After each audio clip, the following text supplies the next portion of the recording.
Hey friends, today I want to take a quick look at the so-called University of Austin, the new spawn of the intellectual dark web and its ideological priesthood.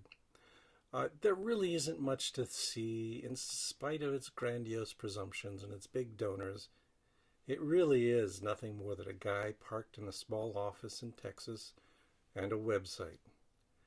The IDW loves its loud pretensions, though, so they're not going to stop its proponents from claiming they've done something bold and innovative. They are prone to rather empty declarations. So this university, so-called, is dedicated to the fearless pursuit of truth. Great, okay. But this is true of every university. Although UATX is going to try and claim that they are the only one that means it. They are also done waiting for the legacy universities to right themselves. I love the double meaning in that phrase. And so are building anew. This is a reflection of the common right-wing complaint that they aren't represented by the liberal faculty of our liberal universities, which is nonsense. I'll make the case in a bit that universities are fundamentally conservative institutions. It's just that conservatives in this country have advanced so far into crazy town that they can't recognize conservative ideas anymore. So, hey, let's look at the people behind this organization. These are the founding trustees, okay? This is a typical university structure. Universities are usually governed by a board of regents or trustees who are the legal agents of the university. They have obligations to oversee the fiscal health of the university and are also the final authority for appointments. My appointment as a tenured professor, for instance, had to be approved by the University of Minnesota board, which is usually a formality. If you've passed muster with the faculty, you will be approved when you get to the Board of Regents. Because a board that makes arbitrary decisions against the wishes of the faculty is going to face a lot of political opposition. Consider, for instance, the uproar when the Board of Regents at UNC denied tenure to Nicole Hannah-Jones. This is a group that should have a lot of power, constrained by the responsibilities of the position, and by the approval of the faculty and administration of the university. They are also typically significant financial donors to the university, or at least are really good at promoting the university to others. But look at this group. It's a joke. Okay, Canalos is the current president. Ferguson is the most ironic member.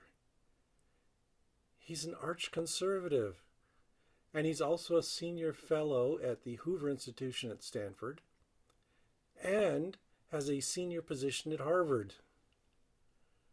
If the legacy universities are so awful at writing themselves, isn't he a glaring counterexample? Hey, let's get him canceled. Let's throw him. No, there's no effort to cancel Niall Ferguson. He's a bit of an ass, but okay. Yeah, we have lots of asses living on our faculty payroll. Okay, and then we get a couple of nobodies. I'm sorry, they really are. Weiss is an ex-journalist and a promoter of right-wing ideologies. That's it. I guess with her in charge, we won't have to worry about any Palestinian faculty getting tenure. Haying, I've got a whole video about Haying and her husband, Brett Weinstein. She's a disgruntled ex-faculty member who runs a podcast popular among conservatives. Yeah, her latest thing, she and Brett Weinstein together are promoting to treat COVID. So, just forget them. Seeing her there, though, gives me hope that maybe the state of Minnesota will appoint me to the Board of Regents. Yeah, I say that jokingly because I have zero qualifications and zero interest in the position. And then there's the Joe Lonsdale, the only one who counts. He's a Silicon Valley tech bro, venture capitalist, pal to Peter Thiel, dude with no academic qualifications other than an undergraduate degree in computer science. But he does have hundreds of millions of dollars, which means he's the only one who counts here, okay? That's all that matters. That's the only reason he's there.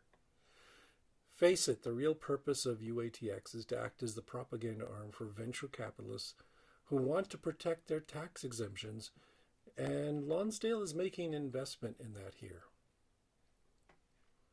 Okay, so that's the board of trustees. There's also a board of advisors. Let's take a look at these. I will refrain from using the pejorative here. This is empty noise. All of this. Basically, all this is a collection of names who have signed on to the vague sentiments expressed by the university founders, whoever they are. It is the embodied equivalent of an internet poll. These are people who were asked, hey, do you think a university dedicated to the principle of free speech is a good idea? And they made the huge effort to click yes. That's it. They've made no other commitment. Pinker, for instance, when asked if he would be teaching any courses there, said no. He's not on this list anymore for reasons I'll get to in a moment. None of these people will be making any significant material or intellectual commitment to UATX. They are only there because they're reasonably well-known conservative names, and they're there to add the illusion of real backing. They're also ideologically pure as far as UATX is concerned. They're a mob of conservative thinkers who complain about cancel culture and that sort of thing. We know they are mere placeholders, though, because one of them has already broken ranks and said as much. Here's what Robert Zimmer said when he quit his position already. He writes, I was asked to serve in an advisory role to the University of Austin by its founding president, Dr. Pano Canalos. This board had no fiduciary oversight or management responsibilities. While the new organization's commitment to a liberal arts education and free expression reflects topics that are very important to me, as well as to every other university, I resigned from the advisory board on November 11th, noting that the new university made a number of statements about higher education in general, largely quite critical, that diverged very significantly from my own views. The key thing there was, he says, they have no fiduciary oversight or management responsibilities. So what do they do then? Huh? These are cheerleaders of the UATX team. That is all. They're putting no effort into this. Okay, so they've also lost some other members. So Gordon G., who has said, I do not agree. Other universities are no longer seeking the truth, nor do I feel that higher education is irreparably broken. So he doesn't want to be associated with it. Then they lost one of their biggest names, Steven Pinker. Oh man, Steven Pinker. He writes, by mutual and amicable agreement, I am stepping off the board of advisors of U of Austin UATX, wishing them well. I'm concentrating on Rationality, the book, and Think with Pinker, the BBC radio and podcast series, and won't be speaking on this further. Oh man, what a weasel. He's lying. Yes, he is lying. Remember what Zimmer said, no fiduciary oversight or management responsibility. His endorsement was not costing him any time. It was not a distraction by any meaning of the word. It's clear that he saw this as a drag on his reputation and was deserting the ship as quickly as he could. But he shall never speak of this again.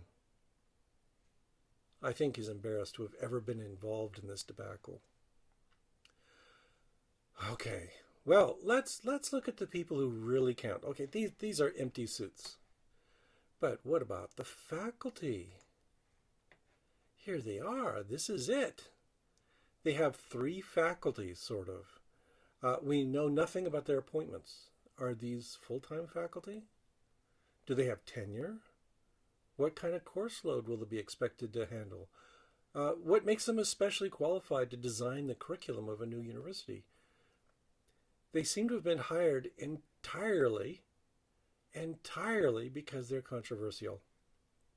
Both Bogosian and Stock recently resigned from appointments at other universities because they faced a storm of opposition for their rather radical and hateful positions. Ali, I don't know.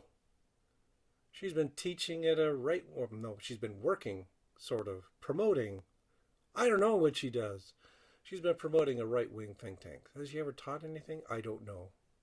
What research does she do? There doesn't seem to be anything. She's a controversial face. Now, I don't know what kind of curriculum such a limited set of faculty could offer. I mean, courses in how we hate Islam, how we hate trans people, how we hate social justice. That seems to be all they're qualified for. It's just such a bizarre assortment of rogue academics. I don't understand how you can build a whole university on such a limited pool of talent. So, yeah, this is a joke. That's not to say that you can't found a new university nowadays. You could. Especially if somebody hands you $250 million to do it. Although the question is, did they actually get it? They say they're in the process of securing $250 million. But everything here is completely backwards. For it to be the beginnings of a real university rather than just a false front like PragerU, you have to start with rather more pragmatic goals. You have look at Harvard, for instance, okay? It was founded in 1636 by colonists in Massachusetts who wanted a place to teach and train their sons, it was only sons at that time, in scholarly skills that didn't require sailing off to Europe. So they explicitly set up a European-style university in their hometown because also they wanted to compete with other European countries. So as a point of pride, it provided a real service to Boston. You could also look at state universities, like the one I'm at. Okay, the Federal Morrill Act of 1862 gave states massive amounts of land to be dedicated as an endowment for establishing a system of universities to train citizens in things like agriculture and engineering. It had a specific purpose. They also set up normal schools for more broadly training teachers for public schools. It's since advanced, and we've gotten broader curricula to do even more as time progressed. Okay, so schools already favored free speech. That was kind of a core thing about the university system, is you gave faculty tenure so that they had a secure position and could do things like question the conventional wisdom. So that's always been there. So it's kind of silly to make free speech the moral foundation of your expensive new institution. That's true in just about every university. It doesn't make you stand out. So why? What are they trying to do? The goal of the university is to make knowledge available to the citizenry, to improve health and welfare and prosperity. Yeah, that's a good goal to have. The University of Austin, Texas seems to be a place where we are going to hire controversial faculty, and we're going to then let people use the N-word or mock people who reject traditional masculinity. That's it. Nope. That's what makes them stand out. And that's just stupid and pointless, since you can do that at the local bar. You don't need $250 million to do that. It's also a goal that doesn't make the country better. I will say this, for even the religiously founded liberal arts universities in this country, they all had noble goals of improving the health and welfare and knowledge of the citizenry. That's not even mentioned anywhere in this document. But I also need to point out that one thing they get right, that $250 million, an endowment is essential. A university does not and never can make a profit. It is a service that is more powerful the more widely it is available. What gives universities the ability to practice free speech is having some measure of financial independence. And that was achieved by giving them land grants or financial endowments that could be invested to provide a reliable income free of political persuasion. One of the limitations of the current system is that we aren't quite as independent as we need to be. State legislatures still control the purse strings, which is one reason universities are at their heart conservative and cautious and careful to avoid antagonizing, for instance, the Republicans in charge. You're not going to fix that by putting Silicon Valley venture capitalists in charge of your revenue. Okay, one other aside. Those land grants, where did they come from? Essentially, they were stolen from the native peoples of the continent without consultation or payment. American universities are basically colonial institutions. Somehow I don't think that will get into the UATX curriculum. Except it would be a good way to badmouth traditional universities. We'll see. Okay, one more aside. Many of these universities are built on a racist foundation as well. The 1862 Morrill Act, note, it was signed in the middle of the Civil War by Abraham Lincoln, created funding for state universities. But people noticed after the war that these were universities for just white people and that they discriminated against the black population. Yeah, that was present right for, if you were Jewish or black, no, you probably weren't going to secure a position as a student at one of these places. So, the second Morrill Act of 1890, it told the states that you lose the funding if you discriminate. And you either open your doors to everyone or you set up and fund separate institutions for black people. A lot of states chose the latter option. And that's where the historically black colleges and universities, the HBCUs, come from. So there was a positive side effect to this, because the white colleges didn't want to share classrooms with black people. Academic freedom says we also ought to be teaching the racist foundations of the American political and university system. Right? You think UATX would? Okay, let's get back on track with UATX. What I want to know is what makes them different. So far it seems that what they're mouthing, the words they're writing, make them sound exactly like every other university in the country. So here's where they lay it on the line. This is where they specify what makes UATX different. And I'm sorry, it's nothing but bureaucratese and vague promises.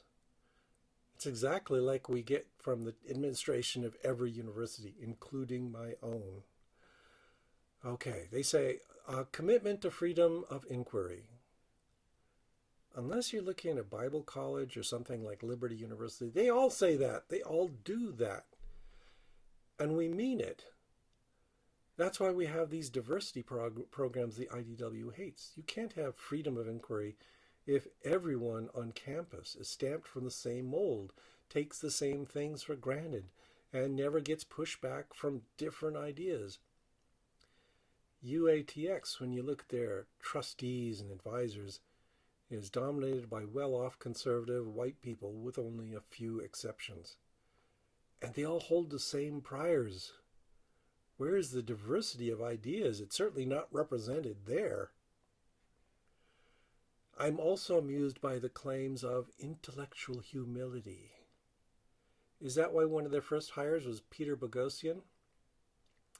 No, that's not a humble guy at all. And respect for the dignity of each individual? Is that the role of Kathleen Stock, the notorious transphobe? And that's the most substantive commentary on this page. It's all downhill from here. So, what new financial model? They don't give any specifics. They don't have any income stream other than rich people give us money. And their expenses right now are to hold down an office in Joe Lonsdale's company and to plan to buy up vast tracts of land to house their promise of a campus. I'd say that right now the entirety of their expenses are administrative. They've only got 3 faculty. They aren't currently teaching anything. So I don't see much in the way of resources being spent on academics. It's all going into PR at this point. Also, every university talks about paring back administrative costs, so this is nothing new. Where is the difference? Maybe if they had something specific to say, which they don't, we would see something new, but no, this is empty. Also, oh my God, align institutional incentives with student outcomes. That's the kind of meaningless noise I read every day in memos from a conventional university administration. What does it mean? Can you say that again in English? Okay. UATX can top that, though. Look at their innovative curriculum, which says nothing about their curriculum, let alone explains what's innovative about it. Instead, it just says that they've got brilliant people designing it. I've heard that before. We have top men working on it right now. Who? Top men. Yeah, okay, who? There sure aren't any on their faculty or their list of advisors. There are people who exist, who focus on subjects like curriculum design and evaluation. They aren't there. Totally unimpressed here. Okay. So I guess we need to look at their programs page. What kind of programs do they offer? Here we go. One paragraph. They claim UATX is developing the first curricular model that synthesizes a rigorous liberal education with an education that prepares the next generation of leaders to renew the promise of American society. What?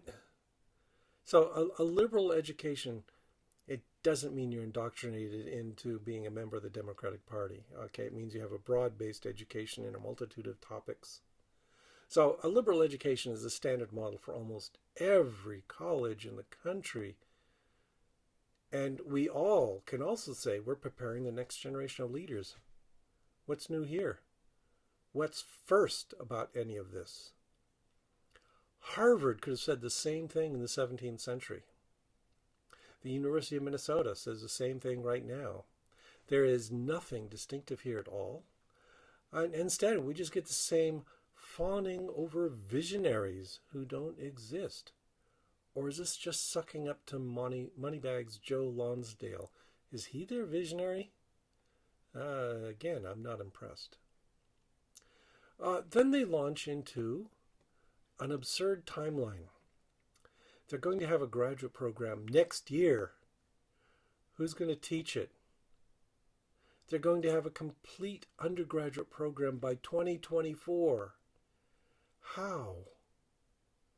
They're going to have to hire mathematicians and literature professors and physicists and Spanish language teachers and psychologists and philosophers. Oh yeah, they already got the 2 philosophers.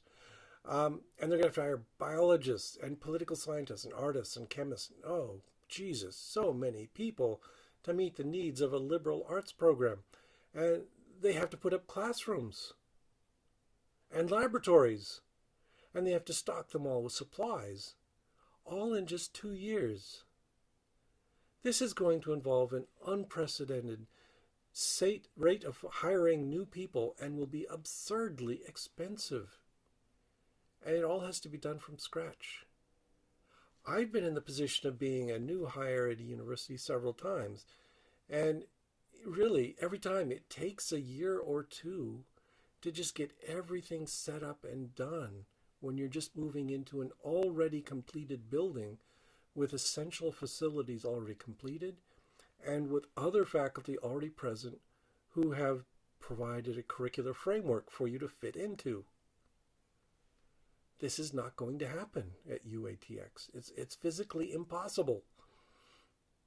Furthermore, how are they going to recruit all those top-notch faculty when all you've got is a few acres of land, maybe, no reputation or an unsavory reputation, and a total lack of awareness of what it takes to set up and run, for instance, a biology lab, and no colleagues?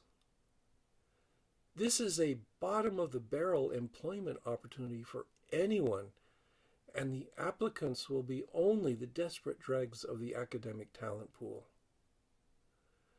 I would say take an adjunct position and get paid a pittance before you sign up for the University of Austin. It's just a disaster waiting to happen. All right, but they already have one, count them, just one summer course they'll offer. The forbidden courses, where the students will engage in spirited discussion about the most provocative questions. Every topic in the universe has provocative questions. Many of them are good questions. What are the questions they're going to try and address here? What will they learn? Where is the meat and potatoes here? Tell me something more about this class than just provocative questions. As it is, this is nothing but Nazi bait. They're going to draw in the dregs of the student pool with this, and will only appeal to the kind of students who want to talk about Holocaust denial or flat Earth or Ayn Rand, who don't want to be told that their preconceptions are wrong and just want to be told how brave they are for asking questions. And who is going to teach it? This sounds like a Bogosian course. There's just... It's an incredibly dismal prospect to teach this kind of course. Yeah, there's a good way to teach skeptical thinking and stuff like that, but this doesn't sound like it. It sounds like they're just going to bring in guest lecturers for a day at a time to babble. Maybe Joe Lonsdale is looking forward to teaching this course for a day. Maybe, hey, they live in Austin, Joe Rogan or Dave Rubin will pop in. Ooh, Elon Musk has an ego. He'd probably love to pretend he's a professor for an hour. Okay, this is all transparent garbage. It's the most pathetic prospectus for a college that I can even imagine. And it doesn't say much for the intelligence of all those advisors on the main page that they can't see through it. Okay, let's wrap this up. Let's get down to the bottom line and let's ask a few questions. They've got a frequently asked question page. Okay, what kinds of things do they talk about here? Oh, this is amusing. Yeah. Does the university have any political or religious affiliations? Yeah, they seem to be completely independent, they say. They are fiercely independent. Very cool. But the very next question is UATX public or private, nonprofit or for-profit? And they say, we are fiscally sponsored by Cicero Research. Okay, are you telling me that your sole financial founder, you're the only people who are giving you money, it's a group of billionaires, and they are not going to compromise your independence? Do you believe that? No. So they're fiercely independent, but totally fiscally dependent on Joe Lonsdale and Peter Thiel. And this is written with such a total lack of understanding of the contradictions inherent in that statement. Okay, what about the substance here? Accreditation, that's a good topic to talk about at any university. Are you accredited? There's a lot of words there, but they boil down to, no, they are not accredited. Do you offer degrees? No, they do not offer degrees. So, what do you offer? That's a good question. Okay. Answer is next to nothing. They've got one vaguely worded summer course, possibly granting credits from an unaccredited university, so that's worthless. And they have grand promises for the future, which I doubt they can accomplish. That's it. That's all they got. All right. So the announcement is about a week old, and we're already seeing the rats abandoning ship. I will make a further bold prediction. Remember that line about being in the process of securing $250 million? I'm going to guess that money was from those wealthy investment bankers dipping a toe in. Bankers who are now seeing the whole trial balloon sink with humiliating ratios, with the UATX supporters distancing themselves with unseemly haste, and that $250 million is even now in the process of slipping away. UATX is stillborn. It's going to fade away. Pano Canalos is probably having panic attacks right now, while his reputation and his job are thrown out on the trash heap. Good. Along with the reputations of every single one of those people who haven't yet seen the writing on the wall and ditched this silly endeavor as quickly as they could. Okay, so thanks for listening. This was kind of rushed because I had to speak my piece quickly before UATX went totally belly up, and anything I could say would become irrelevant. Trust me on this one, though.